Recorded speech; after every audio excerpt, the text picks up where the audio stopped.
വെടിനിർത്തലിന് പകരമായി സ്വന്തം ഭൂമി റഷ്യയ്ക്ക് വിട്ടു നൽകാൻ തയ്യാറല്ലെന്ന് യുക്രൈൻ. ഡോൺബാസ് മേഖല തിരിച്ചു നൽകണം എന്ന റഷ്യൻ ആവശ്യത്തിന് മറുപടിയായിട്ടാണ് യുക്രൈൻ പ്രസിഡന്റ് വൊളോഡിമിർ സെലൻസ്കി നിലപാട് അറിയിച്ചത്. നേരത്തെ ക്രിമിയ ഉൾപ്പെടെ റഷ്യ കൈവശം വയ്ക്കുന്ന ഭൂമി തിരികെ നൽകേണ്ടി വരുമെന്ന് അമേരിക്കൻ പ്രസിഡന്റ് സൂചന നൽകിയിരുന്നു. വിവരങ്ങളുമായി ഐസൻ ജോസാണ് ചേരുന്നത്. ഐസൻ, എന്തായാലും ഈ ഭൂമി തിരിച്ച് നൽകണം, അത്തരത്തിലൊരു നിലപാടിലേക്കാണ് വൊളോഡിമിർ സെലൻസ്കി എത്തുന്നത്. എങ്ങനെയാണ് വിവരങ്ങൾ?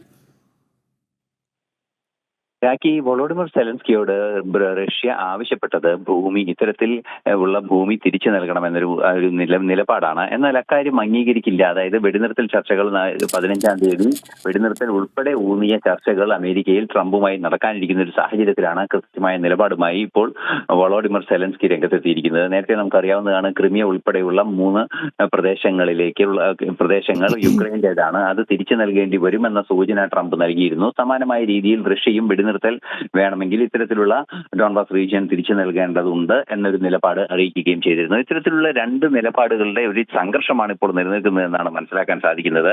എന്നാൽ തങ്ങളുടെ ഭൂമി വിട്ടു നൽകിക്കൊണ്ടുള്ള ഒരു വെടിനിർത്തലിന് തയ്യാറല്ലെന്ന ഉറച്ച നിലപാടിൽ തന്നെയാണ് സെലൻസ്കി എന്നതും ഒരു വിഷയമായി തന്നെ നിലനിൽക്കുന്നുണ്ട്. നേരത്തെ നമുക്കറിയാവുന്നതാണ്, പലയിടങ്ങളിലും നേരത്തെ നമുക്കിപ്പോൾ സൂചനകൾ ലഭിക്കുന്നതനുസരിച്ച് പലയിടങ്ങളിലും ഇത്തരത്തിലുള്ള റഷ്യയുടെ സൈനിക അധിനിവേശങ്ങൾ ഇപ്പോഴും നടക്കുന്നുണ്ട്. ഏതാണ്ട് 10 കിലോമീറ്ററോളം പല മേഖലകളിലും സൈനിക അധിനിവേശം റഷ്യ നടത്തിയിട്ടുണ്ട് എന്ന റിപ്പോർട്ടുകളും പുറത്തു വരുന്നുണ്ട്. ഈ സാഹചര്യത്തിലെല്ലാം കൂടിയാണ് സെലൻസ്കിയുടെ ഭാഗത്ത് നിന്ന് ഭൂമി വിട്ടു നൽകുന്ന വിഷയം ഉദിക്കുന്നില്ല എന്ന നിലപാട് അറിയിച്ചത്. നേരത്തെ നമുക്കറിയാവുന്നതാണ്, നാളെ ഓഗസ്റ്റ് 15-ന് നടക്കാനിരിക്കുന്ന ചർച്ചകളിലേക്കോ അല്ലെങ്കിൽ അനുബന്ധമായ പരിപാടികളിലേക്കോ സെലൻസ്കിക്ക് ക്ഷണം ലഭിച്ചിട്ടില്ല ഇതുവരെ എന്നതൊരു യാഥാർത്ഥ്യം കൂടിയാണ്. അത്തരത്തിലുള്ള ഒരു പശ്ചാത്തലം കൂടി നിലനിൽക്കുമ്പോൾ അതീവ ഗൗരവമായ ചർച്ചകൾ ഈ വിഷയത്തിൽ വേണ്ടതുണ്ട് എന്ന് തന്നെയാണ് വൊളോഡിമിർ സെലൻസ്കി ആവശ്യപ്പെടുന്നത്.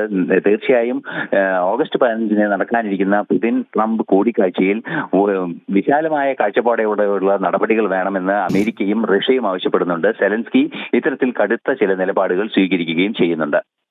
ശരി ഐസൻ, വെടിനിർത്തലിന് പകരമായി സ്വന്തം ഭൂമി റഷ്യയ്ക്ക് വിട്ടു നൽകാൻ തയ്യാറല്ല എന്ന നിലപാട് അറിയിച്ചിരിക്കുകയാണ് യുക്രൈൻ. ഡോൺബാസ് മേഖല തിരിച്ച് നൽകണം, ഈ റഷ്യൻ ആവശ്യത്തിന് മറുപടിയായിട്ടാണ് യുക്രൈൻ പ്രസിഡന്റ് വൊളോഡിമിർ സെലൻസ്കി നിലപാട് വിശദീകരിക്കുന്നത്. നേരത്തെ ക്രിമിയ ഉൾപ്പെടെ റഷ്യ കൈവശം വയ്ക്കുന്ന ഭൂമി തിരികെ നൽകേണ്ടി വരുമെന്ന് അമേരിക്കൻ പ്രസിഡന്റ് സൂചനയും നൽകിയിരുന്നു.